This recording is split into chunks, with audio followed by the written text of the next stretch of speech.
JSP 파일을 호출을 해서 우리가 등록한 이름과 추를 DB에 등록을 해 주셔야 되는데요. 그 내용을 game.res.jsp 파일에서 살펴보도록 하겠습니다. 살펴보시면 위에 부분은 크게 다른 점이 없고 이번에도 역시 try catch finally 문을 이용하고 있는데요. 캐치문에서는 당연히 이렇게 오류가 났을 때 오류 처리를 해주시고 try에서 실행문은 이렇게 입력을 해주시면 됩니다. 그래서 우리가 파라미터를 받아와서 구현을 하고 있는데요. 앞서서 name과 second, 즉 초를 받아왔기 때문에 그 내용을 등록해 주시고 DB와 연결을 해서 등록을 해주고 있습니다.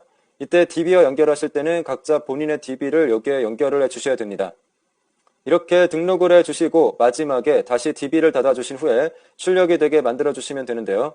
이렇게 이름을 등록하시고 만약에 우리가 화면에서 확인을 누르게 되면 이미 상위 10위에 진입되어 있는 그 게임 사용자들의 목록이 나타나게 되는데요.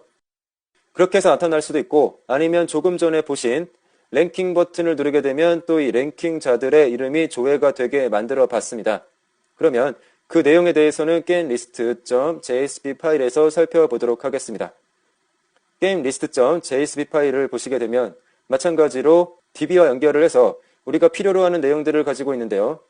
초, 즉 기록으로 정렬을 해서 그 기록자의 넘버와 이름 그리고 기록 세컨드를 불러오고 있습니다. 그렇게 불러와서 그 중에서 상위 10명을 뽑아내서 그 10명에 대한 내용을 출력하도록 만들어주고 있습니다. 그리고 아래쪽은 이전의 내용들과 동일하니까 확인을 해주시고 여기까지 등록을 해주셨으면 조금 전과 같이 화면에서 확인을 하실 수가 있을 텐데요.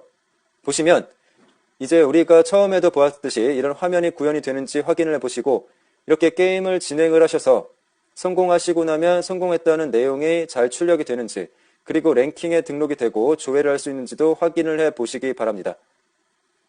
우리가 앞서서 센서터치의 기본적인 내용들을 알아보고 조금 심화된 내용까지 알아본 후에 마지막으로는 센서터치를 응용해서 간단한 게임 프로그램까지 만들어 봤는데요. 그러면 이제 본격적으로 센서터치를 하이브리드 플랫폼에서 사용하는 법에 대해서 알아보도록 하겠습니다. 그 중에서도 우리는 폰갭을 이용을 해서 작업을 해볼 텐데요. 아마 이 폰갭에 대해서는 많이 들어보셨을 겁니다. 폰갭은 하이브리드 플랫폼을 쉽게 만들어주는 프로그램인데요. 이 폰갭을 이용하게 되면 우리가 조금 더 편하게 개발을 하실 수가 있게 됩니다. 이 폰갭은 굉장히 많은 수의 모바일 OS를 지원하고 있는데요. 따라서 이것을 공부할 때는 우리가 개발하고자 하는 대상이 어떤 기기인지 어떤 OS를 사용하고 있는지를 먼저 구성을 하시고 그것에 맞게 개발을 해주셔야 되는데요. 저희 같은 경우에는 국내에서 가장 많이 쓰이는 안드로이드와 iOS 대상으로 한번 연습을 해보도록 하겠습니다. 그러시려면 이제 기본적인 환경을 구축을 해주셔야 되는데요. 각각 안드로이드와 아이폰의 경우 다르게 개발 환경과 설치를 해주셔야 됩니다.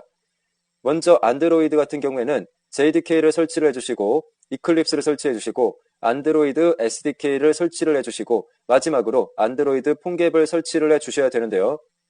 이 내용들이 쉽지 않고 이 내용들만으로도 굉장히 많은 시간이 소요되게 됩니다. 이러한 내용에 대해서는 저희 RGO의 폰갭 강좌를 따로 진행하고 있기 때문에 그 폰갭 강좌를 참고하시면 훨씬 쉽게 진행을 하실 수가 있습니다. 마찬가지로 아이폰 역시도 개발 환경과 설치를 진행을 해주셔야 되는데요. 아이폰은 개발자 사이트에 계정을 생성해 주시고 엑스코드와 아이폰 SDK를 설치를 해주셔야 됩니다. 만약에 우리가 그냥 시뮬레이터로 연습을 해보시는 경우라면 여기까지만 진행을 하셔도 충분히 연습을 하실 수가 있는데요. 하지만 실제로 아이폰이나 앱스토어에 프로그램을 배포하려고 하시면 나머지 환경도 모두 세팅을 해주셔야 됩니다. 그래서 개발자 프로그램도 구입해 주시고 맥북 인증을 받아 주시고 엑스코드에 프로파일 등록을 해주셔야 이러한 실질적인 내용까지 다 구현을 해 보실 수가 있습니다. 이렇게 각각 안드로이드와 아이폰 개발 환경을 세팅을 해 주시고 설치를 다 해 주셨으면 이제 기본적인 내용으로 넘어가 보도록 하겠습니다. 그러면 가장 먼저 폰갭의 기본 API에 대해서 알아보도록 하겠습니다. 이 폰갭의 API는 폰갭 홈페이지에 가셔도 많은 예제를 보실 수가 있는데요. 우리도 역시 기본적인 예제를 설명을 해드리면서 알아보도록 하겠습니다. 그러면 폰갭에서 제공하는 기본 API 몇 가지를 알아볼 텐데요. 보시면 제가 이렇게 정리를 해놨습니다. 보시면 가장 처음에 엑셀러로멘터라는 내용이 나와 있는데요. 이 엑셀러로메터라는 것은 영어 사전에서 찾아보시게 되면 가속도계라는 뜻이 있습니다. 그런데 이 폰갭에서는 폰의 각 축, 즉 X, Y, Z축의 움직임의 값을 읽어오는 역할을 하게 됩니다. 그리고 다음으로 카메라라는 것이 있는데요. 모두 예상하실 수 있듯이 카메라는 카메라의 기능을 제어하는 기능을 하게 됩니다. 그리고 캡처라는 내용이 있는데요. 캡처는 우리가 다 흔히들 아실 거라고 생각을 하는데 우리가 사용을 하면서 기기에서 오디오나 이미지 그리고 비디오 등을 캡처를 했을 때 그러한 기능을 제어하게 만들어줍니다. 그리고 이 컴퍼스는 나침판이라는 뜻인데 따라서 이 컴퍼스는 방향을 제어를 해주게 됩니다. 그리고 다음으로 커넥션 기능은 우리가 스마트폰에는 2G나 3G, 4G 그리고 와이파이의 기능들이 있는데요. 그러한 내용들에 대해서 접속할 수 있도록 도와주는 내용입니다. 그리고 다음으로 컨텍츠가 있는데요. 여기서는 우리 기기가 제공을 하는 데이터베이스에 대해서 접근을 할 수 있게 만들어줍니다. 디바이스는 기기라는 뜻이죠. 그래서 기기의 정보를 가져올 수 있게 해주는데요. 예를 들면 기기의 이름이나 또 기기의 버전 등을 가져올 수 있게 해줍니다. 그리고 다음으로는 이벤트라는 내용이 있는데요. 이것은 폰갭의 라이프 사이클 이벤트를 가져오도록 도와주게 됩니다. 그 다음으로는 파일이라는 내용이 있는데요. 이것 역시 다들 아실 수 있듯이 파일을 제어해 주게 됩니다. 다음으로 지오로케이션은 위치 정보를 읽어오게 해주고 미디어는 기기의 오디오 파일에 대한 제어를 할 수 있게 해줍니다. 그리고 노티피케이션 같은 경우에는 기기의 알림 같은 것을 제어할 수 있게 도와주게 됩니다. 마지막으로 스토리지라는 내용이 있는데요. 이것은 말 그대로 기기의 스토리지에 대해 접근할 수 있도록 도와주는 내용입니다. 이것 말고도 여러 가지 기능이 있는데요. 만약에 더 필요한 기능이 있게 된다면 플러그인의 형태로 추가를 하실 수가 있습니다. 기존에 이미 제작되어 있는 플러그인 파일을 사용하고 싶으시다면 검색을 해보시면 무료로 제공해주는 라이브러리가 많이 있고 경우에 따라서 본인이 원하는 내용을 직접 개발하셔서 사용하실 수도 있습니다. 그러면 지금 몇 가지의 폰갭의 기본 API들을 알아봤는데요. 그러면 이 각각에 대해서 좀 더 자세하게 알아본 후 그 다음으로 센서터치와 연동하는 방법을 알아보도록 하겠습니다. 가장 먼저 엑셀러로메터에 대해서 알아볼 텐데요. 조금 전에 말씀드렸다시피 이 가속도계는 폰의 XYZ 축에 대한 가속도 값입니다. 그래서 폰을 화면을 위로 한 채로 그냥 우리가 책상 위에 두었을 때는 일반적인 중력 가속도가 적용이 돼서 해당 축에 9.81의 중력 가속도가 더해지게 됩니다. 이때 해당 축은 Z축인데요. 그래서 만약에 화면을 거꾸로 바닥에 두었을 때 Z축의 값은 마이너스 9.81이 되게 됩니다. 그리고 이번에는 홈 버튼을 위로 두고 만약에 세웠다고 생각하시면 이번에는 Y축에 대해서 중력 가속도가 적용이 되게 되는데요. 조금 전에 말씀드린 것처럼 홈 버튼을 위로 두게 세우게 되면 우리가 일반적으로 폰을 거꾸로 둔 상태가 되게 되는데요. 이때 Y축은 마이너스 9.81의 중력 가속도가 더해지게 됩니다. 반대로 홈 버튼을 아래로 두고 똑바로 세웠을 때는 Y축에 9.81의 중력 가속도가 더해지게 됩니다. 그리고 X축에 대해서는 모바일 기기를 왼쪽으로 세웠을 때 9.81의 가속도가 더해지게 되고 오른쪽으로 세웠을 때 마이너스 9.81의 중력 가속도가 더해지게 됩니다.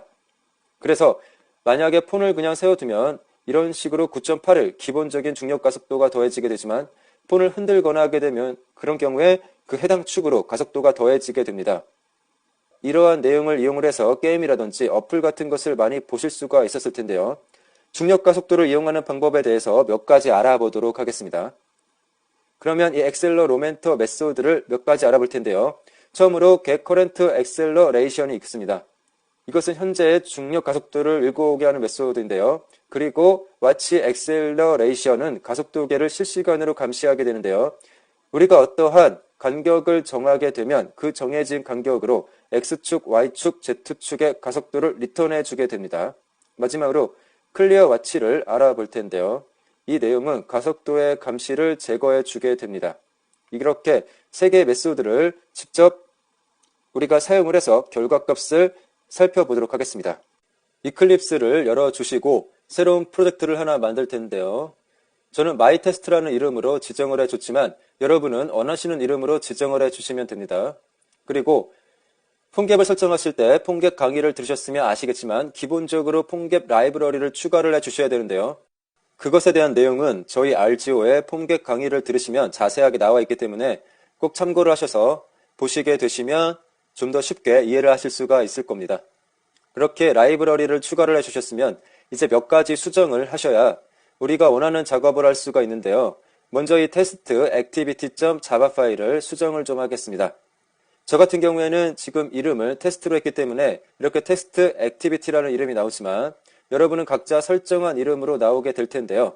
각자 그 파일을 찾으셔서 수정을 해주시면 됩니다. 내용을 보시면 이렇게 작성을 해줬는데요. extend를 드로이드 갭으로 지정을 해주시고 public void onCreate를 사용을 해주고 있습니다. 그리고 이렇게 지정을 해주셨으면 우리가 로드할 URL 값을 지정을 해주셔야 되는데요. 이 내용은 아래쪽에 SF 폴더 안에 www 폴더 안에 HTML을 만들어 주셔야 됩니다. 그렇게 만들어 주셨으면 그 만들어 주신 HTML 파일을 이렇게 경로를 지정해 주시면 되는데요. 만약에 여기서 드로이드 갭을 추가를 하시고 오류 표시들이 나타나게 되신다면 키보드에서 Ctrl Shift O를 누르시거나 아니면 위쪽 맨 위에서 메뉴에서 소스 메뉴를 보시면 이렇게 Organize Import라는 메뉴가 있습니다.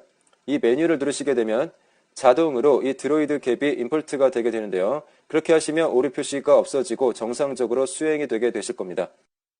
이렇게 만들어 주셨으면 이제 우리가 조금 전에 본 이 accelerator.html 파일을 만들어 주셔야 되는데요.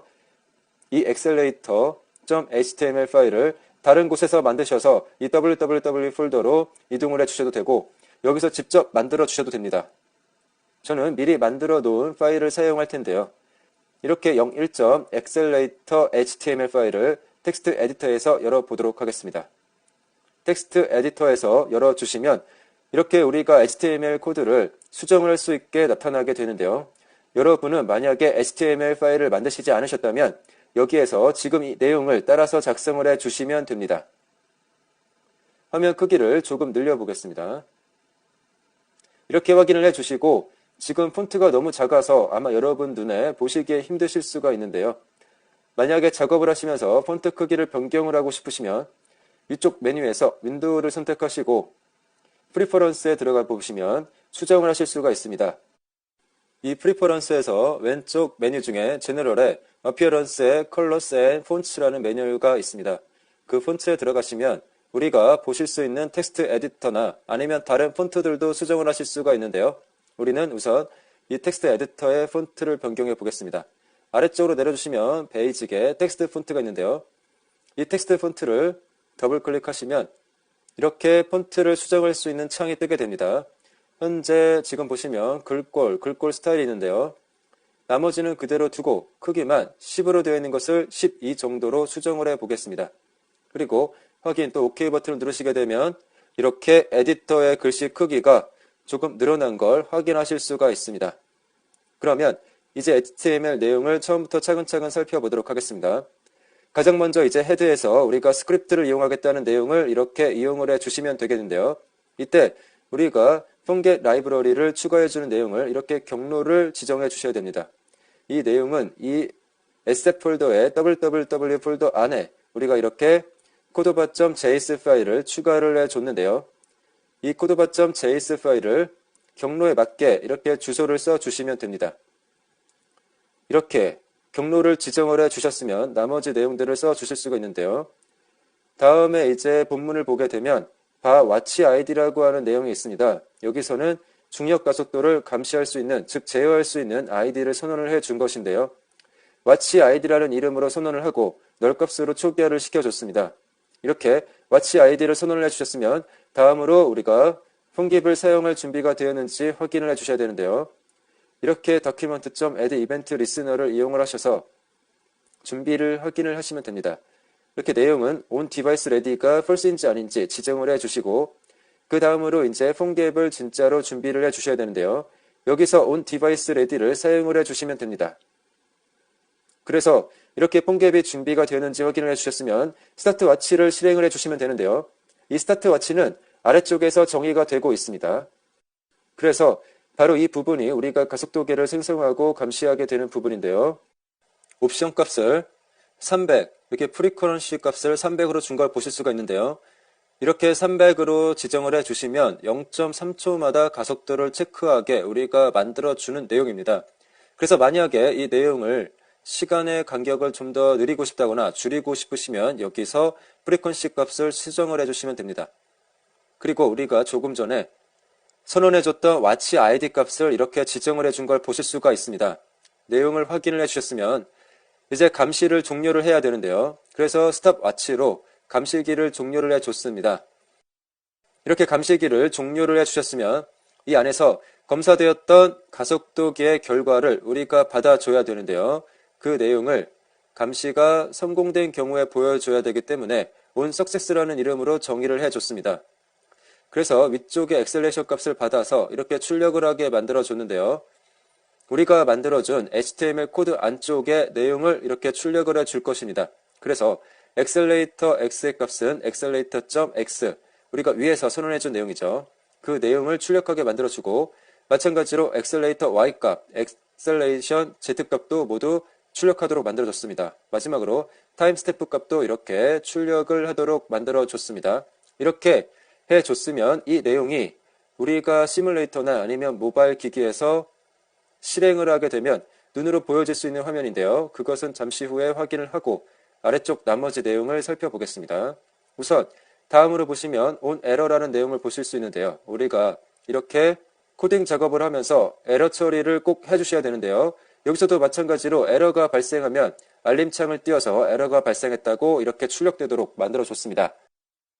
이렇게 작성을 모두 해주셨으면 우리가 실행을 해보기 전에 한 가지 더 수정을 해주셔야 될 사항이 있는데요. 파일에서 android manifest.xml 파일을 좀 수정을 해주도록 하겠습니다. 그래서 이 파일을 보시게 되면 이렇게 내용이 나와 있는데요. 우리가 이것을 수행을 하면서 각각의 제어를 우리가 사용할 수 있도록 퍼미션, 즉 허락을 받아야 되는데요. 예를 들면 우리가 인터넷을 사용할 수 있도록 인터넷의 값을 사용할 수 있게 허락을 받고, 오디오를 제어할 수 있도록 허락을 받고, 마찬가지로 네트워크나 로컬 같은 것을 사용할 수 있도록 퍼미션을 모두 받아주셔야 되는데요. 그래서 그 내용을 이렇게 추가를 해줬습니다. 유저 퍼미션 안드로이드 네임은 모두 동일하고요. 뒤쪽에 이렇게 우리가 허락받고 싶은 내용들을 써주시면 됩니다. 그래서 그 내용과 나머지 내용들을 확인을 하셨으면 이제 모두 저장을 하시고 실행을 해보시면 되는데요. 모바일 기기를 사용하셨던 분들은 모바일에서 확인해 보시면 되고, 시뮬레이터를 사용하신 분들은 시뮬레이터에서 확인을 해보시면 됩니다. 자, 실행하는 것은 위쪽 런 메뉴에서 런을 누르시거나 아니면 컨트롤 F12를 누르시면 실행을 하실 수가 있습니다. 이것을 처음 실행하시게 되면 조금 시간이 오래 걸리실 수가 있는데요. 그래서 저는 미리 실행해 놨던 내용을 보여드리도록 하겠습니다. 시행을 하셔서 조금 기다리시면 이렇게 내용이 출력이 되게 되는데요. 보시는 것처럼 우리가 조금 전에 HTML에서 볼 수 있을 거라고 예상을 했던 내용들을 이렇게 보실 수가 있는데요. 각각 acceleration x 값, acceleration y 값, acceleration z 값을 확인하실 수가 있습니다. 그래서 지금 y 값과 z 값이 이렇게 중력 가속도의 값을 계산해서 보여주게 되는데요. 마지막으로 타임 스탬프 값도 확인하실 수가 있습니다. 지금 우리는 고정된 시뮬레이터에서 확인을 해봤기 때문에 이렇게 XYZ 값이 나타나게 되는데요. 만약에 지금 모바일을 이용을 하셨다면 모바일의 움직임에 따라서 이 XYZ의 중력 가속도 값이 변경이 되게 되는 걸 확인하실 수가 있을 겁니다. 이렇게 우리가 가속도계를 측정해서 그 내용을 출력하는 내용까지 살펴보았고요. 이제 그 다음으로 카메라 내용에 대해서 살펴보도록 하겠습니다. 카메라는 모바일 기기를 사용해 보신 분들이라면 모두 다 아실 텐데요. 말 그대로 카메라를 사용해서 사진을 찍고 그 카메라 이미지를 가져오고, 그리고 가져온 이미지를 편집도 할 수 있는 그러한 내용들로 이루어져 있습니다. 그래서 또 속성에 따라서 우리가 이 내용을 사진 라이브러리에서 가져올지 아니면 직접 찍어서 가져올지 앨범에서 가져올지 등을 결정을 하실 수가 있는데요. 또 사진을 찍었을 때 그 사진을 기기에 저장할 때 인코딩은 어떤 방식으로 할 것인지도 결정을 해 주실 수가 있습니다. 예를 들면 JPG 파일로 저장을 할지 아니면 PNG 파일로 저장을 할지 이런 것도 우리가 인코딩 타입으로 지정을 하실 수가 있습니다. 이런 카메라에서 사용되는 메소드는 대표적으로 getPicture 메소드를 들 수가 있는데요. getPicture, 즉 말 그대로 카메라로부터 사진을 가져오는 메소드라고 생각을 하시면 됩니다. 이때 사진 파일은 URL이나 아니면 베이스 64라고 하는 형태의 문자열 형태로 리턴이 되게 됩니다. 그러면 이런 카메라를 제어하는 구문을 작성을 해 보도록 하겠습니다. 마찬가지로 이클립스에서 나머지 내용들을 그대로 두시고 새로 HTML 파일을 작성해서 만들어 줄 텐데요. 만약에 HTML 파일을 기존의 파일을 이용하실 거면 기존의 내용을 수정을 해 주셔도 되지만 새로운 HTML 파일을 만드시게 되면 또 새로운 프로젝트를 생성을 하셔서 만드셔도 되고 아니면 원래 기존에 우리가 작성을 해뒀던 경로에 새로운 내용만 이렇게 입력을 해 주셔도 됩니다. 그래서 만약에 우리가 이번에 카메라.html 파일을 만들어서 실행을 할 것이라고 생각을 하면 우리가 처음에 만들었던 테스트 액티비티 파일에 이 경로를 수정을 해 주셔야 되는데요. 우리가 앞서서 여기서 01accelerator.html 파일로 연결을 해 줬었는데 이번에는 카메라.html 파일로 연결을 해 주도록 하겠습니다. 이렇게 카메라.html 파일을 연결을 해 주셨으면 이제 이 카메라.html 파일의 내용을 살펴보셔야 될 텐데요. 역시 카메라.html 파일을 열어보도록 하겠습니다. 저는 지금 여러분한테 보여드리기 위해서 먼저 만들고 이렇게 보여드리고 있는데요. 여러분은 이렇게 하시는 게 불편하시면 다른 에디터 플러스 같은 것을 이용하셔서 HTML 파일을 만드시고 여기에 이렇게 갖다 붙여넣기를 하셔도 됩니다. 그러면 내용은 위에서부터 살펴보도록 하겠습니다. 보시면 이제 위에서 시작되는 부분은 앞서 보았던 HTML 파일과 동일한데요. 마찬가지로 가장 처음에 폰겟 라이브러리를 연결을 해주셔야 됩니다. 각자 여러분 경로에 맞게 이렇게 이름에 맞게 그리고 또 버전에 맞게 이것을 작성을 해주셔야 됩니다. 이렇게 작성을 해주셨으면 이제 두 가지의 변수를 선언하고 있는데요. 픽처 소스와 데스티네이션 타입을 이렇게 선언을 해줬습니다. 아래쪽에서 이런 내용들을 사용할 텐데요. 보시면 가장 처음으로 폰깃을 준비하는 내용이 있습니다. 이 내용은 앞서 본 예제에서도 동일한 내용이 들어가 있는 걸 보셨는데요. 이 내용이 바로 폰깃을 준비하는 내용이라고 기억을 해주시면 됩니다. 이렇게 폰깃이 준비가 되었으면 이제 폰깃을 호출해 주셔야 되는데요. 온 디바이스 레디를 이용을 해서 폰깃을 호출을 해주시면 됩니다. 여기서 픽처 소스에 navigator.camera.picturesource 타입을 지정을 해주시고 데스티네이션 타입은 navigator.camera.destination 타입으로 지정을 해줬습니다. 그러면 각각 이 내용이 변수에 할당이 되게 됩니다. 이렇게 해주셨으면 이제 사진을 가져오는 경우를 생각해 보시면 되는데요. 만약에 우리가 사진 데이터를 정상으로 가져왔다면 보시는 것처럼 원포토 데이터가 석세스일 경우로 구현을 해주고 있습니다. 이때 small image라고 해서 document.getElementById small image를 지정을 해줬습니다. 그래서 이 small image의 스타일 디스플레이는 블록으로 지정을 해주시고 이 small image src의 경로를 이렇게 지정을 해줬습니다. 이때 우리가 화면의 이미지를 베이스 64로 이렇게 설정을 해서 보여주도록 만들어줬습니다. 그리고 이제 아래쪽에 보면 온포토 URI 석세스가 보여지고 있는데요. 우리가 포토를 정상적으로 가져왔을 때 보여지는 내용들이 들어있습니다. 위쪽에서 스몰 이미지로 지정을 해줬는데요. 아래쪽에는 라지 이미지로 지정을 해줬습니다.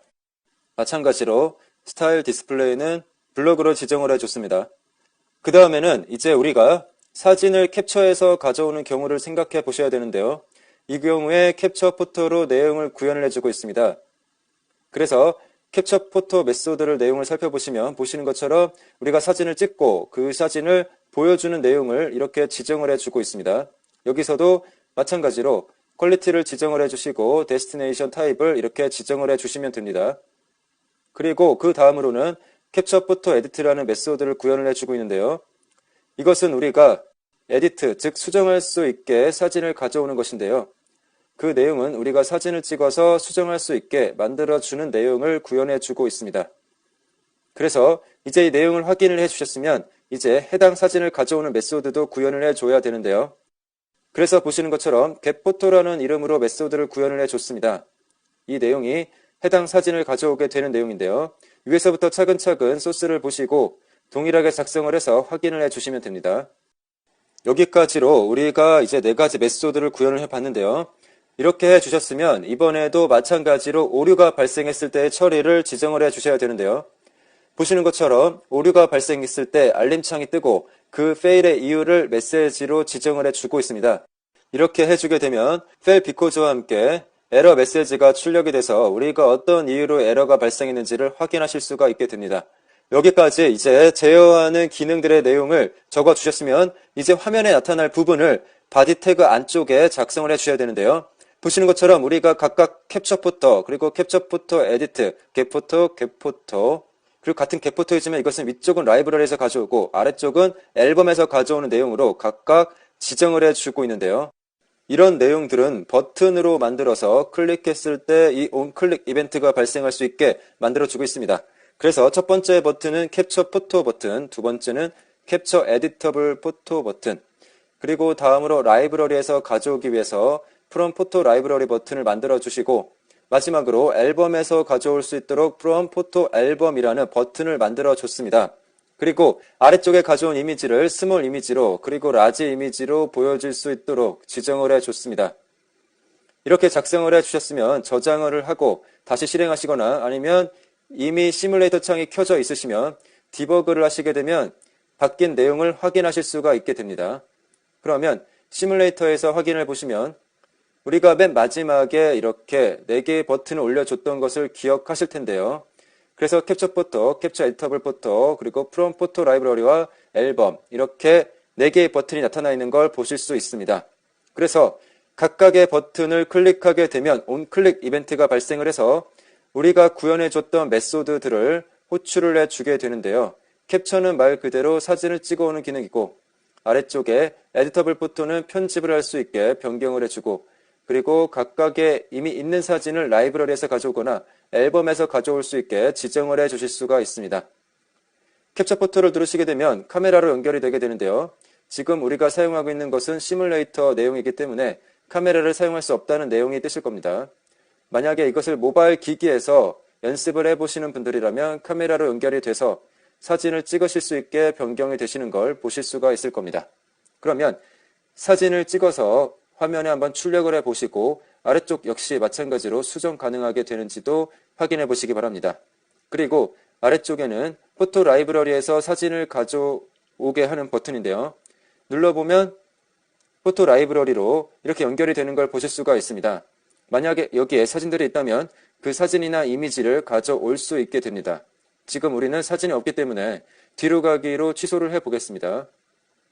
이미지를 가져오는 것을 취소하게 되면 지금 일종의 에러가 발생한 것인데요. 우리가 조금 전에 에러 처리를 해준 것을 기억하실 겁니다. 그 내용을 생각을 해보시면 이렇게 에러가 발생했을 때 얼럿 알림 창이 뜨게 되고 이렇게 fail because라는 내용과 함께 왜 그러한 내용이 발생하게 됐는지 에러 메시지를 이렇게 출력을 하고 있는데요. 우리가 선택을 취소했기 때문에 selection cancelled라는 메시지가 출력되는 걸 보실 수가 있습니다. 이런 식으로 우리가 카메라를 제어하고 또 만약에 제어하게 되면 카메라에서 사용된 이미지들을 불러와서 또 수정할 수도 있다거나 이런 식으로 만들어 주실 수가 있는데요.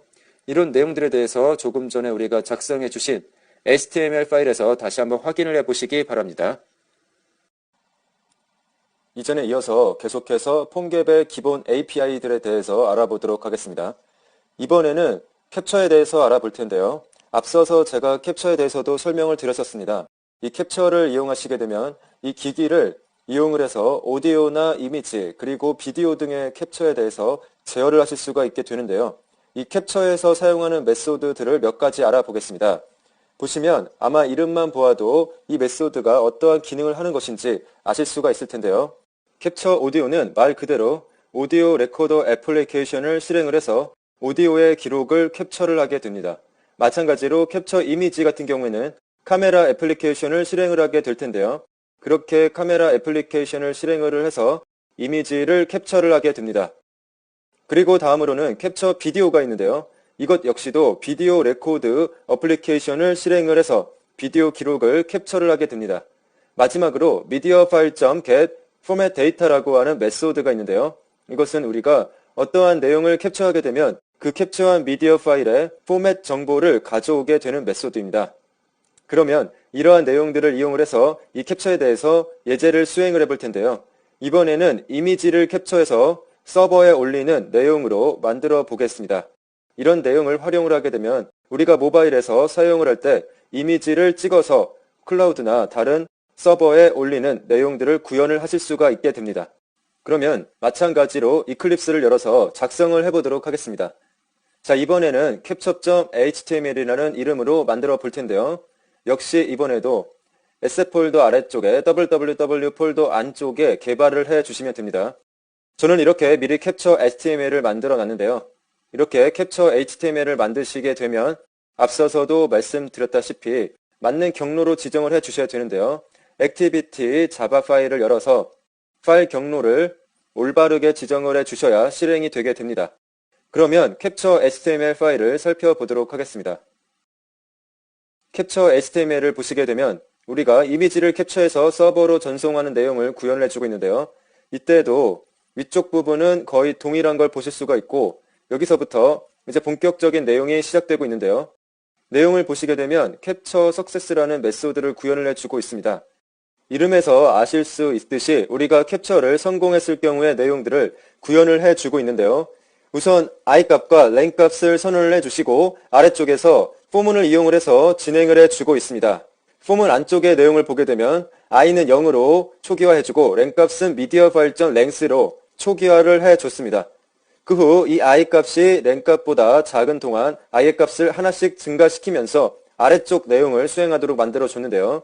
보시면 미디어 파일 i부터 시작을 해서 이 랭스보다 작을 때까지 이 미디어 파일들을 업로드해주는 내용으로 진행이 되고 있습니다. 그런데 이렇게 우리가 성공적으로 캡처를 하게 되면 캡처 석세드 메소드를 이용하실 수가 있지만 만약 캡처에서 에러가 발생하게 되면 아래쪽에 캡처 에러 메소드를 이용을 해서 처리를 해주셔야 됩니다. 보시면 가장 먼저 msg라고 해서 메시지라는 이름으로 변수를 선언해주고 정의를 해주고 있는데요. 이때 on error occurred during capture, 즉 캡처할 때 에러가 발생했다는 내용과 함께 그 에러의 코드를 출력해서 어떤 에러가 발생했는지 확인을 할 수가 있게 만들어줬습니다. 그리고 navigator.notification alert이라고 해서 어떠한 내용이 에러가 발생했는지의 메시지와 널값 그리고 owner 이런 내용으로 문자열이 출력되도록 알림 창에 지정을 해줬습니다. 이렇게 에러 처리를 해주시고 나면 이제 실제적으로 이미지를 캡처하는 내용을 구현을 해주셔야 되는데요. 보시면 캡처 이미지라는 이름으로 구현을 해줬습니다. 여기서 이렇게 우리가 이미지를 캡처할 수 있도록 내용을 지정을 해주고 있습니다. 이제 이렇게 이미지를 캡처해 주셨으면 서버로 전송을 해줘야 되는데요. 서버의 전송은 위에서 보신 것처럼 업로드 파일 메소드를 이용을 하고 있습니다. 여기서 미디어 파일을 전송을 해주게 되는데요. 보신 것처럼 위쪽에서 업로드 파일이 미디어 파일 i, 즉 0에서부터 늘어나서 우리가 캡처한 이미지들이 모두 등록이 되게 되는데요. 이미지를 서버에 전송을 하실 때는 이쪽 부분은 제가 예제를 수행하고 있기 때문에 기본적인 내용을 써줬는데요. 각자 업로드하실 서버의 내용을 맞게 등록을 해주시면 됩니다. 그리고 업로드가 됐으면 그 결과를 보여줘야 될 텐데요. success, 즉 성공했을 경우에는 업로드 success라는 내용과 함께 결과의 리스폰스 코드를 알 수 있게 만들어 주었습니다. 마찬가지로 바이트 센트도 알 수 있게 만들어 줬는데요. 이때도 에러가 발생을 할 수가 있습니다. 그 에러 처리를 해 주셔야 되는데요. 이 에러 처리는 콘솔에 로그가 작성이 되게 만들어 줬는데요. 보시면 에러 업로딩 파일이라는 이름과 함께 그 파일의 패스와 에러 코드를 등록을 해 줬습니다. 그리고 마지막으로 파일 네임을 지정을 해 줬는데요. 이렇게 지정을 해주고 우리가 가장 먼저 이 캡처 이미지를 수행할 수 있도록 명령을 해줄 수 있는 버튼을 만들어 줘야 되는데요. 보시는 것처럼 바디 태그 안쪽에 캡처 이미지라는 버튼을 만들어서 이 캡처 이미지 버튼을 누르는 이벤트가 발생했을 때 우리가 위에서 구현해준 캡처 이미지 메소드를 호출해 주고 있습니다. 이렇게 작성을 해주셨으면 저장하시고 디버그를 하시던지 아니면 다시 실행을 해주시면 시뮬레이터가 실행이 된다거나 아니면 모바일 기기에서 확인하실 수가 있을 텐데요. 시뮬레이터에서 저는 확인을 해보겠습니다. 그러면 우리가 만들어준 마이 테스트를 실행을 해보겠습니다. 그러면 마지막에 보신 것처럼 캡처 이미지가 위치하고 있는 걸 보실 수가 있는데요. 우리가 구현을 해준 것처럼 이 캡처 이미지 버튼을 클릭하게 되면 캡처 이미지 메소드가 호출이 되게 돼서 카메라로 연결을 해서 캡처할 수 있도록 만들어주게 될 것입니다. 하지만 지금 저 같은 경우는 이것이 시뮬레이터이기 때문에 카메라로 연결을 해줄 수가 없는데요. 여러분은 각자 모바일 기기에서 한번 실행을 해보시고 정상적으로 카메라로 연결이 돼서 이미지를 캡처해 와서 서버로 전송이 가능하게 되는지 확인을 해보시기 바랍니다. 그래서 서버에 전송이 완료되면 우리가 구현해 준 것처럼 성공했다는 알림창이 뜨게 되는지 그리고 만약에 성공하지 못했다면 에러창이 정상적으로 뜨게 되는지도 확인을 해 보시기 바랍니다. 그러면 다음으로는 폰갭의 기본 API 중에서 컴퍼스 메소드를 알아보도록 하겠습니다. 컴퍼스는 말 그대로 나침판 기능을 해주는 내용인데요. 우리가 스마트폰을 사용할 때 그 스마트폰이 어떤 방향을 나타내고 있는지를 알려주게 됩니다. 그래서 각도가 1도에서부터 360도까지의 각도를 보여주게 되는데요. 이 컴퍼스에는 다음과 같은 메소드들이 있습니다. 보시면 가장 처음으로 getCurrent 헤딩이라는 메소드가 있는데요. 이것은 현재 우리가 가리키고 있는 방향을 알려주게 되는 내용입니다. 그래서 제가 조금 전에 말씀드린 0에서 360도 미만의 값을 리턴을 하게 되는데요. 360도 미만이기 때문에 359.9도까지의 값을 리턴을 해주게 됩니다. 그 다음으로는 watch 헤딩이라는 메소드가 있는데요.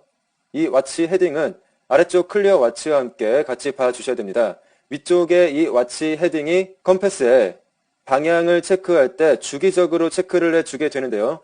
그렇게 주기적으로 체크할 때는 이 watch 헤딩을 쓰게 되고 그 체크를 중지할 때는 클리어 watch를 사용을 하게 됩니다. 이때 값을 주기는 잠시 후에 배우시겠지만 컴패스 옵션의 프리퀀시 값으로 체크 주기를 설정을 해주실 수가 있습니다. 그리고 마지막으로 watch 헤딩 필터가 있는데요. 이것은 위에서 살펴보신 watch 헤딩의 필터인데요. 그래서 우리가 여기서 작성을 해준 필터 값에 그 값의 이상의 값이 감지되게 될 때만 우리에게 알려지게 됩니다. 이러한 컴패스의 메소드들을 살펴보셨으면 이번에도 실제로 한번 예제를 구현해 보도록 하겠습니다. 이번에도 역시 HTML 파일을 만들어 줄 텐데요. 이름은 compass.html 파일로 만들어 주도록 하겠습니다. 이클립스에서 작업을 해 줄 텐데요. 이번에도 역시 우리가 만들어준 HTML 파일을 activity java 파일과 연결을 해 주셔야 되는데요. 이것에 대한 내용은 제가 따로 말씀을 드리지 않아도 계속해서 연결을 해 주셔야 됩니다. 그러면 이 compass HTML 파일을 만들어 보도록 하겠습니다. 위치는 역시 asset 폴더 아래쪽에 www 폴더 안쪽에 만들어 주시면 됩니다. 그러면 compass HTML 파일을 열어보도록 하겠습니다. compass HTML 파일을 보면 간단한 내용들로 구성이 되어 있는데요.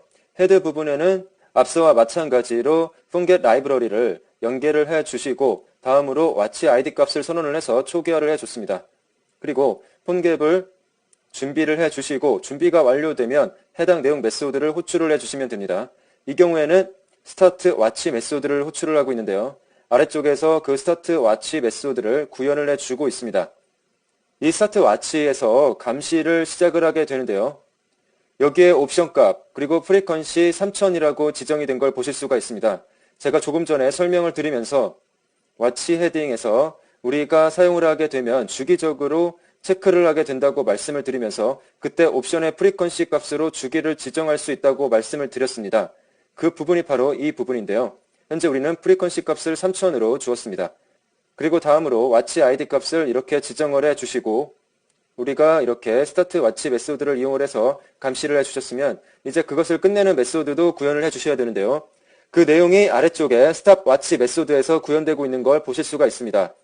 그래서 if문을 사용을 해서 watch id 값을 확인을 하셔서 내용을 확인을 한 후에 우리가 앞서 배운 clear watch 메소드를 이용을 해서 감시를 정지하고 있는 모습을 보실 수가 있습니다.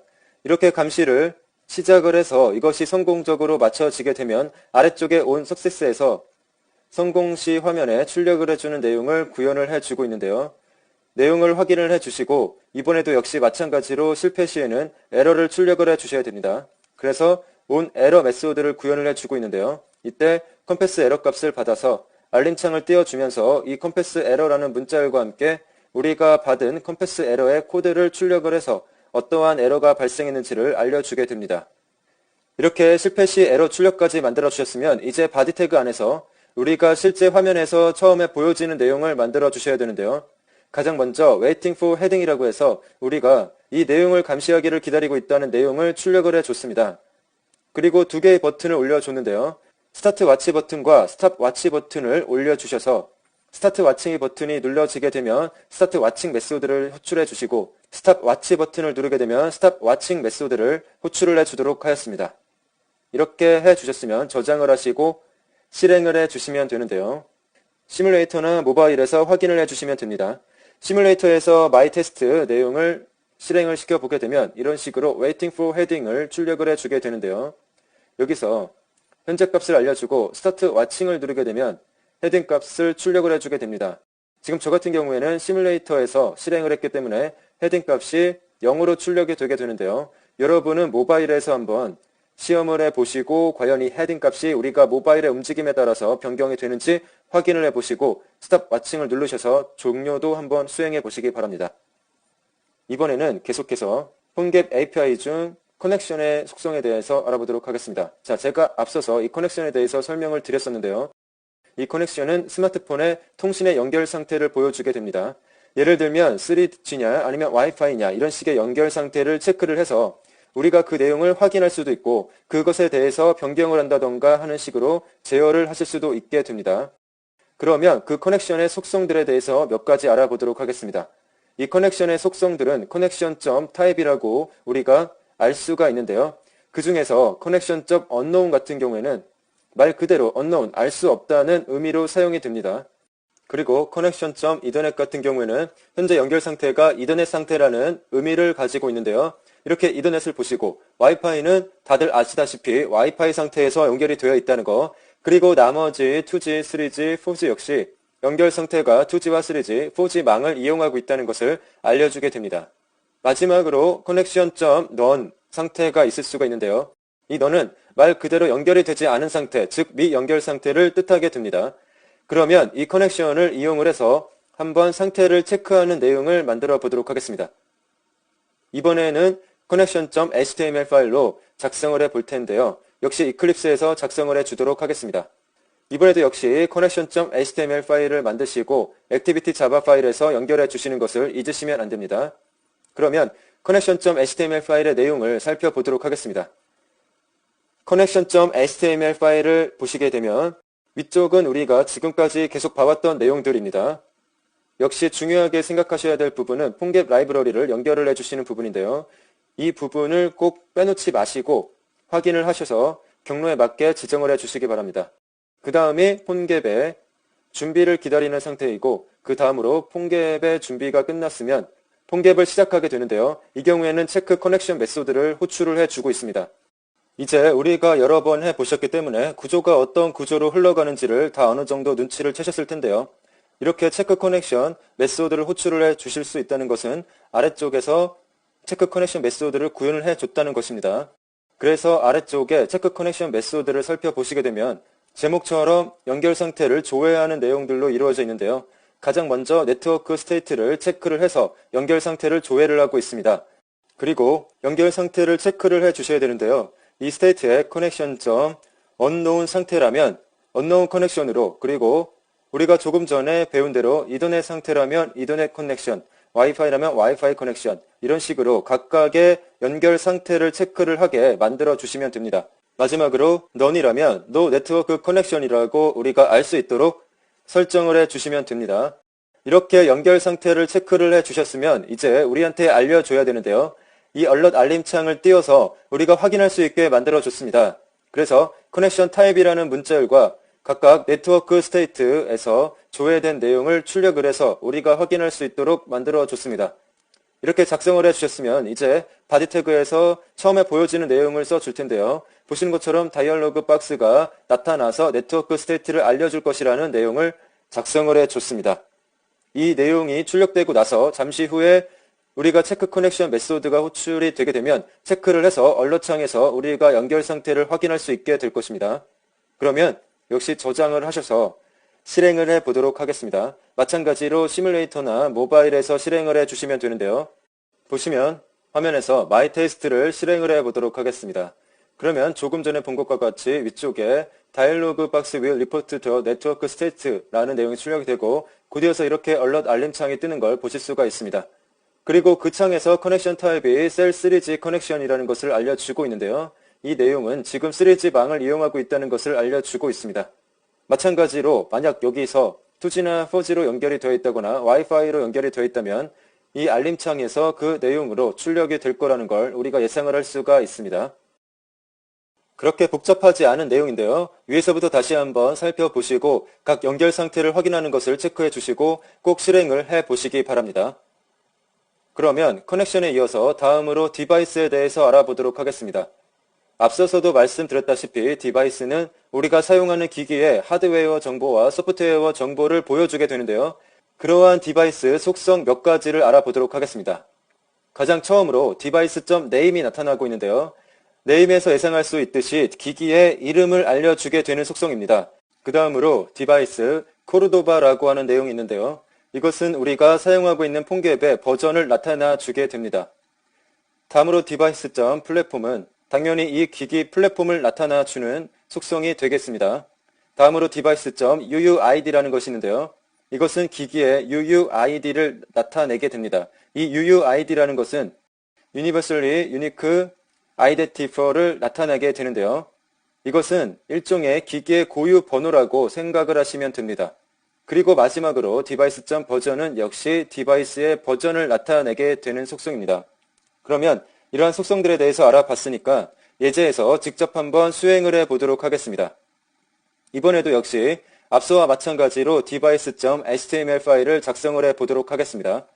이클립스에서 작성을 해볼 텐데요. 저 같은 경우에는 먼저 이 device.html 파일을 만들어 놓았는데요. 여러 번 말씀을 드렸다시피 여러분은 다른 곳에서 작성을 하셔서 가져오셔도 되고 이클립스에서 직접 작성을 해주셔도 됩니다. 그러면 device.html 파일의 내용을 살펴보도록 하겠습니다. 텍스트 에디터에서 보시면 크게 복잡한 내용 없이 디바이스의 내용을 확인하는 부분으로 이루어져 있는데요. 다시 한번 강조하지만 여기 라이브러리 연결하는 것을 확인을 해주시고 여기도 지금까지 계속해서 여러 번 보셨을 텐데요. 바로 폰갭이 시작하기를 기다리는 부분입니다. 그래서 폰갭의 준비가 끝나면 on device ready 메소드를 실행을 하게 되는데요. 여기서 element.inner.html로 우리가 확인하고자 하는 내용들을 작성을 해주고 있습니다. 그래서 내용을 우리가 조금 전에 본 디바이스의 속성들을 이렇게 작성을 해줬는데요. 디바이스의 네임과 그리고 폰갭 버전, 플랫폼, 그리고 UUID 버전까지를 알아보도록 하겠습니다. 이렇게 작성을 해주시고 바디에는 우리가 처음 시작했을 때 로딩 디바이스 프로퍼티스라는 내용을 출력하도록 만들어줬습니다. 이렇게 작성을 해주시고 시뮬레이터나 모바일에서 실행을 해보도록 하겠습니다. 마이 테스트를 실행을 하게 되면 가장 먼저 지금 너무 빨리 지나가서 못 보셨을 수도 있는데요.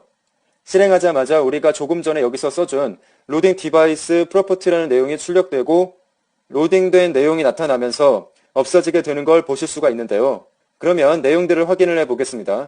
가장 먼저 디바이스 네임이 나타나고 있는데요. 제가 시뮬레이터 크기를 맞추느라고 기기를 지정해주지 않았기 때문에 보시는 것처럼 undefined로 나타나는 걸 보실 수가 있습니다. 여러분의 경우는 만약 모바일 기기라면 해당 모바일 기기의 이름이 나타날 것이고 시뮬레이터를 설정을 하시면서 기기를 설정을 해주셨다면 설정된 기기가 여기에 나타나게 될 것입니다. 그리고 다음으로 폰갭 버전이 나타나고 있는데요. 이렇게 코르도바, 즉 폰갭의 버전을 확인을 하실 수가 있습니다. 그리고 플랫폼은 현재 안드로이드 플랫폼을 사용하고 있기 때문에 안드로이드가 출력이 되었고 UUID, 고유 번호가 이런 식으로 출력이 되게 됩니다. 마지막으로 디바이스 버전은 여러분의 기기에 맞는 버전이 출력되는 걸 확인하실 수가 있을 겁니다. 그러면 디바이스에 이어서 폰갭의 이벤트에 대해서 알아보도록 하겠습니다. 이벤트라고 하는 것은 이 해당하는 이벤트가 발생했을 때 그 이벤트를 제어할 수 있도록 만들어주는 것인데요. 어떠한 이벤트가 발생했을 때 그 이벤트를 캐치해서 그 이벤트를 동작을 시키거나 아니면 반대로 멈추게 하거나 하는 등의 구현을 하는 것이 가능합니다. 그러면 그러한 폰갭의 이벤트들에 대해서 몇 가지 알아보도록 하겠습니다. 가장 처음에 보시면 디바이스 레디라고 하는 이벤트가 나타나게 되는데요. 아마 이 내용이 익숙하게 보여지실 거라 생각이 듭니다. 우리가 지금까지 계속해서 예제를 하면서 거의 대부분 처음에 이 디바이스 레디라는 내용이 나왔었는데요. 말 그대로 폰갭이 준비가 됐을 때를 나타내게 됩니다. 그래서 우리가 소스에서 이 디바이스 레디를 써서 폰갭이 준비되었는지 되지 않았는지를 확인했던 것을 기억할 거라고 생각을 합니다. 그 다음으로 퍼스라는 것이 있는데요. 말 그대로 멈췄다는 뜻이죠. 그래서 폰갭이 멈추었을 때 이벤트가 발생하면 이 포즈를 사용하게 됩니다. 다음으로 나타나 있는 리즘은 위쪽 포즈와는 반대로 폰갭이 다시 시작할 때 이 리줌 이벤트를 발생시키게 됩니다. 그 다음 아래쪽으로도 크게 어려운 내용 없이 단어만 보셔도 어떠한 이벤트인지 이해를 하실 수 있을 텐데요. 보시는 것처럼 온라인과 오프라인의 경우는 폰갭이 인터넷에 연결이 되었을 때와 인터넷을 끊었을 때 각각의 이벤트를 나타나게 됩니다. 다음으로 백버튼 같은 경우에는 당연히 백버튼을 눌렀을 때 발생하는 이벤트가 될 것입니다. 다음으로는 배터리 크리티컬이라고 하는 것이 있는데요. 이것은 배터리 용량이 가득 찼을 때 발생하게 되는 이벤트입니다. 그래서 이 배터리 크리티컬을 이용해서 배터리가 가득 찼을 때 충전이 다 되었습니다. 이런 알림창이 뜨게 한다던가 하는 것을 구현하실 수가 있습니다. 아래쪽에 보시면 반대로 배터리 로우라고 하는 것이 있는데요. 이것은 배터리의 충전 용량이 낮을 때를 나타내게 됩니다. 그래서 우리 모바일 기기를 보시게 되면 배터리가 낮을 때 배터리 용량이 부족합니다 라는 안내창이 뜨게 되는데요. 그 경우에도 이러한 배터리 로우 이벤트를 이용을 하시면 그러한 내용을 구현하실 수가 있습니다. 아래쪽에 배터리 스테이터스 같은 경우에는 배터리 상태를 체크할 때 발생하는 이벤트이고, 메뉴 버튼은 메뉴 버튼을 눌렀을 때, 마찬가지로 서치 버튼은 서치 버튼이 눌렀을 때 발생하게 되고, 아래쪽 역시 스타트 콜 버튼이나 엔드 콜 버튼은 전화 걸기 버튼을 눌렀을 때나 전화 끄기 버튼을 눌렀을 때 각각 발생이 하게 되는데요. 이러한 이벤트를 이용하셔서 전화가 종료되었을 때 어떠한 내용을 구현한다든지 아니면 전화 걸기 시에 어떠한 내용을 구현한다든지 하는 식으로 프로그램을 만드실 수가 있습니다. 마찬가지로 볼륨 다운 버튼이나 볼륨 업 버튼 역시 볼륨 낮춤이나 높음 버튼을 눌렀을 때 발생하게 되는 이벤트입니다. 이렇게 우리가 몇 가지 이벤트들을 알아봤는데요. 그러면 이러한 이벤트들에 대해서 실제 예제에서 어떻게 사용되는지 한번 알아보도록 하겠습니다. 이번에도 마찬가지로 이클립스에서 HTML 파일을 만들어 줄 텐데요. 이벤트 내용이기 때문에 event.html 파일을 만들어 보도록 하겠습니다. 이렇게 HTML 파일을 만들어 주시고 주시기 전이나 주시고 난 후에 이렇게 액티비티 자바 파일에서 연결을 해주시는 거 다시 한번 말씀을 드리지만 꼭 주의를 해서 연결을 해주셔야 우리가 결과를 확인하실 수가 있습니다. 그러면 이벤트 HTML 파일을 살펴보도록 하겠습니다. 이벤트 HTML 파일을 보시게 되면 크게 복잡한 내용이 있지는 않은데요. 보시는 것처럼 위쪽은 우리가 계속해서 똑같은 내용으로 진행을 하고 있는데요. 다시 한번 말씀드리지만 코르도바.js 파일, 이 폰갭 라이브러리 연결이 제대로 되어 있는지 확인을 해주셔야 됩니다. 그리고 아래쪽에 보시면 폰갭의 준비 상태를 체크하고 있는 부분으로 이 부분 역시 앞에서부터 계속 똑같은 내용이 진행되고 있는데요. 우리가 조금 전에 본 디바이스 레디 이벤트가 여기서 사용되고 있는 걸 보실 수가 있습니다. 이렇게 우리가 폰갭의 준비 상태를 체크를 하고 폰갭이 준비가 되었으면 이제 우리가 사용할 이벤트들을 잡아내야 되는데요. 보시는 것처럼 add 이벤트 리스너를 이용을 해서 우리가 사용할 이벤트를 이런 식으로 확인을 하실 수가 있습니다. 우리는 지금 메뉴 버튼이 눌렸을 때와 백 버튼이 눌렸을 때 이벤트를 한번 확인을 해 볼 텐데요. 그래서 이렇게 메뉴 버튼과 백 버튼 이벤트를 넣어 줬습니다. 그리고 아래쪽에서 그 각각의 이벤트가 발생했을 때 우리가 어떠한 내용을 구현하도록 만들어 줄지를 이렇게 작성을 해 줬는데요. 보시는 것처럼 메뉴 버튼이 눌렸을 때 알림창이 뜨게 만들어 줬습니다. 그 알림창에는 단순하게 메뉴 버튼이라는 텍스트가 출력이 되도록 만들어 줬는데요. 그렇기 때문에 우리가 메뉴 버튼을 누르게 되면 메뉴가 뜨는 것이 아니라 이렇게 메뉴 버튼이라는 알림창이 뜨게 됩니다. 마찬가지로 아래쪽에 보시면 백 버튼에 대해서도 구현을 해주고 있는데요. 이 경우에도 백 버튼을 누르게 되면 뒤로 가기가 실행되는 것이 아니라 보시는 것처럼 백 버튼이라는 텍스트가 출력이 되는 알림창이 뜨도록 만들어줬습니다. 아래쪽에는 HTML 안쪽에 써준 내용인데요. 크게 중요한 내용은 아니기 때문에 넘어가도록 하겠습니다. 이렇게 작성을 해주셨으면 저장을 하고 디버그를 하시거나 아니면 실행을 해주시면 우리가 모바일 기기나 시뮬레이터에서 확인을 하실 수가 있습니다. 저는 시뮬레이터에서 계속 확인을 하고 있는데요. 여러분도 각자 여러분의 기기나 시뮬레이터에서 한번 확인을 해 보시기 바랍니다. 그러면 시뮬레이터에서 마이 테스트를 실행을 시켜 보겠습니다. 이렇게 마이 테스트를 실행을 하게 되면 우선은 이렇게 우리가 조금 전에 바디 태그에 작성해 준 내용이 간단하게 출력이 되게 되는데요. 여기는 여러분이 작성을 한 대로 뜨게 될 거라는 걸 아실 수가 있습니다. 그리고 조금 전에 우리가 메뉴 버튼과 뒤로 가기 버튼의 이벤트에 각각 내용을 구현을 해줬는데요. 그러면 메뉴 버튼을 눌러보겠습니다. 그러면 보시는 것처럼 메뉴가 나타나는 것이 아니라 메뉴 버튼이라는 텍스트가 위치에 있는 알림창이 뜨는 걸 보실 수가 있습니다. 마찬가지로 뒤로 가기 버튼을 누르셔도 뒤로 가는 내용이 실행되는 것이 아니라 백 버튼이라는 텍스트가 출력된 알림창이 뜨는 걸 보실 수가 있습니다. 이런 식으로 우리가 간단한 두 가지의 이벤트에서 우리가 원하는 내용으로 구현을 해 봤는데요. 보시는 것처럼 이렇게 우리가 조금 전에 배운 몇 가지 이벤트들을 사용을 해서 우리가 원하는 대로 내용을 구현을 해 주실 수가 있습니다. 그러면 다음으로 이제 폰갭에서 파일들을 제어하는 방법에 대해서 알아보도록 하겠습니다.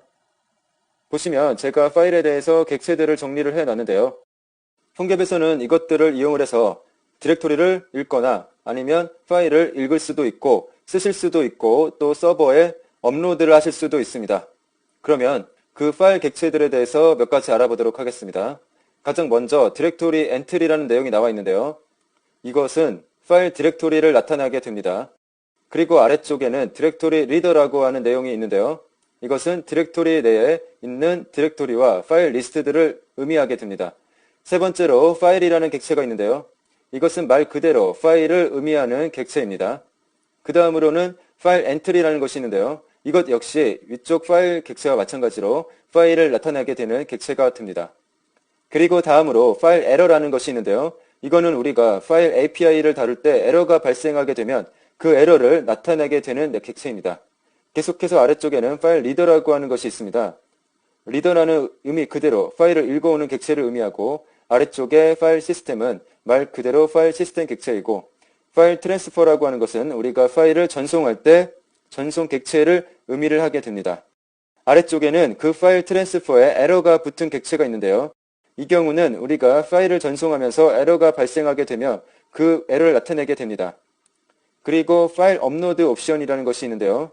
이것도 말 그대로 우리가 업로드를 해주면서 옵션을 선택해 줄 때 생기는 객체입니다. 여기서 S자가 빠졌는데요. 이렇게 옵션 쓰라고 써주시면 됩니다.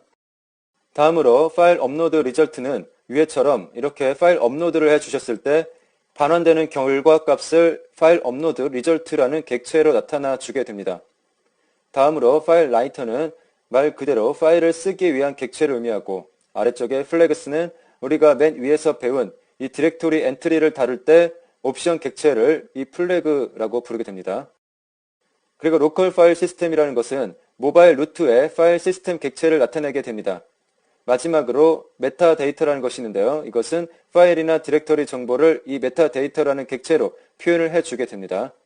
우리가 이렇게 파일을 제어할 수 있는 파일 객체에 대해서 몇 가지만 간단하게 알아봤는데요. 그러면 이것들을 이용을 해서 한번 폰갭 예제를 만들어 보도록 하겠습니다. 이번에는 파일에 대한 내용이기 때문에 파일이라는 이름으로 파일 HTML 파일을 만들어 주도록 하겠습니다. 우리가 만든 예제는 간단하게 프로그램을 실행했을 때 이미지를 가져와서 그 이미지를 서버로 전송하는 프로그램을 만들어 볼 텐데요. file.html에서 이러한 내용을 살펴보도록 하겠습니다. 보시면 이렇게 진행이 되고 있는데요. 위쪽에 대한 내용은 계속해서 동일한 내용이기 때문에 따로 설명을 드리지 않겠습니다. 그래서 이렇게 폰갭의 준비가 됐는지 확인을 하시고 폰갭이 준비가 되면 아래쪽 내용이 실행이 되게 됩니다. 보시면 navigator.camera.getPicture라는 메소드를 구현을 해주고 있는데요. 이 메소드에서 폰갭이 로드가 되게 되면 우리가 카메라에서 사진을 가져와 주게 됩니다. 그래서 보시면 우선 퀄리티를 지정해 주시고 데스티네이션 타입을 이렇게 navigator.camera.destination type.file URI로 정의를 해 주시고 소스 타입은 픽처 소스 타입을 포토 라이브러리로 지정을 해 줬습니다. 이렇게 지정을 해 주시면 포토 라이브러리에서 카메라 사진을 가져오게 만들어 줄 수가 있습니다. 아래쪽에서는 업로드 포토 메소드를 이렇게 실행을 해주고 있는데요.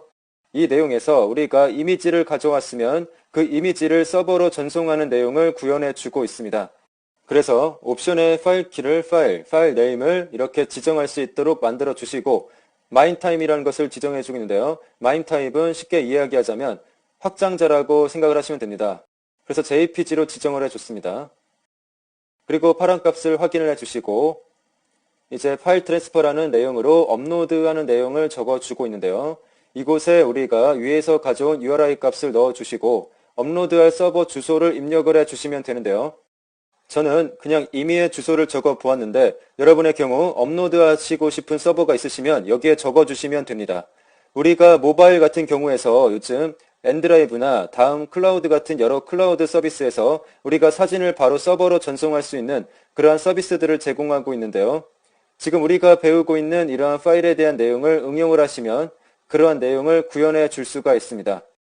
그렇게 이제 서버로 전송하는 내용을 구현을 해주시고 아래쪽에서 각각 서버로의 전송이 성공했을 때와 실패했을 경우에 내용을 구현을 해주고 있습니다.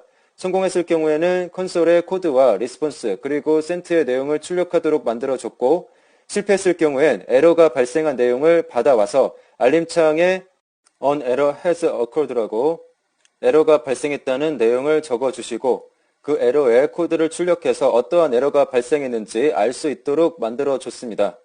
이렇게 성공했을 때와 실패했을 때까지의 이벤트를 작성을 해주셨으면 바디 태그 안쪽에는 특별하게 작성을 해주지 않고 실행을 해보도록 하겠습니다. 위쪽에 런을 실행하셔도 되고 이미 실행이 되어 있는 상태시라면 디버그를 실행을 하셔서 새로 만든 이 파일의 내용을 살펴보도록 하겠습니다. 저는 시뮬레이터에서 마이 테스트를 열어보도록 하겠습니다. 마이 테스트를 실행을 하게 되면 바로 카메라의 사진을 가져와서 서버로 전송하는 내용이 진행될 텐데요. 보시면 바로 이렇게 실행되자마자 갤러리로 연결이 되는 걸 보실 수가 있습니다. 여기서 이미지를 선택을 하게 되면 선택된 이미지가 가져와져서 서버로 전송되게 되는데요. 저는 아마 조금 전에 예제로 서버를 적어줬기 때문에 에러가 발생하게 될 것입니다. 그러면 에러가 정상적으로 출력되는지 확인을 해보도록 하겠습니다. 자, 이게 시뮬레이터에서 실행을 하실 때는 약간 시간이 걸리실 수가 있는데요. 보시면 이렇게 정상적으로 에러창이 뜬 걸 보실 수가 있습니다. 우리가 조금 전에 작성한 것처럼 An error has occurred라는 내용이 뜨게 되고 에러 코드가 3번이라는 에러가 발생했다는 걸 알려주는 걸 볼 수가 있습니다. 여러분의 경우 만약에 서버를 올바르게 지정을 해주셨다면 성공했다는 내용을 보실 수 있을 것이고 저와 같이 서버에 오류가 있으시다거나 아니면 지정해 주지 않으셨다면 이렇게 에러창이 뜨는 걸 보실 수가 있습니다.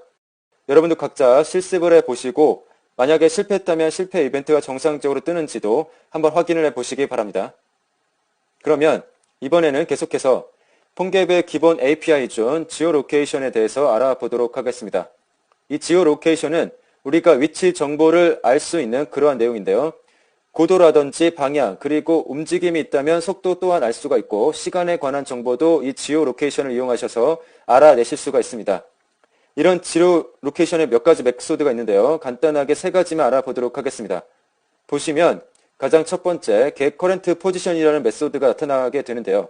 이 current position은 현재 위치를 가져오게 되는 메소드입니다. 다음으로 watch position이라는 것은 watch가 보다 감시하다라는 뜻이 있는 걸 다들 아실 텐데요. 그래서 watch position은 현재 위치를 감시하는 그러한 메소드로 이루어져 있습니다. 다음으로는 clear watch인데요. 말 그대로 위쪽에서 감시를 했다면 그 감시를 제거해주는 메소드입니다. 그리고 이 지오로케이션의 메소드와 달리 또 지오로케이션의 객체가 몇 가지 있는데요. 보시면 포지션은 당연히 위치값을 나타낸다는 것을 다들 아실 수 있을 겁니다. 그래서 이 포지션은 위치 정보 객체를 나타내게 되고 아래쪽에는 포지션 에러라는 것이 있는데요. 이것은 위치 정보를 우리가 조회를 할 때 만일 에러가 발생을 하게 된다면 그 에러 객체를 포지션 에러로 나타내게 됩니다. 그리고 마지막으로 coordinate라는 것이 있는데요. 이것은 말 그대로 좌표를 나타내게 되는 객체가 되겠습니다. 이렇게 몇 가지 메소드와 몇 가지 객체를 알아봤는데요. 그러면 이러한 내용들을 실제로 예제로 만들어서 실행 결과를 알아보도록 하겠습니다. 이번에도 역시 이클립스에서 HTML 파일을 만들었을 텐데요. 보시는 것처럼 geolocation이라는 이름으로 만들어 주도록 하겠습니다. geolocation.html 파일의 내용을 보시면 위에서부터 만일 계속해서 본 내용이기 때문에 이제는 익숙하실 텐데요.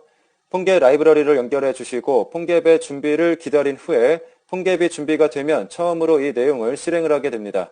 이때 보시면 get correct position을 이용하고 있는 걸 보실 수가 있는데 우리가 방금 전에 지오로케이션의 메소드들을 보면서 가장 처음에 보았던 내용입니다. 그래서 이 get current position을 이용을 하면 현재 위치를 가져오게 되는데요.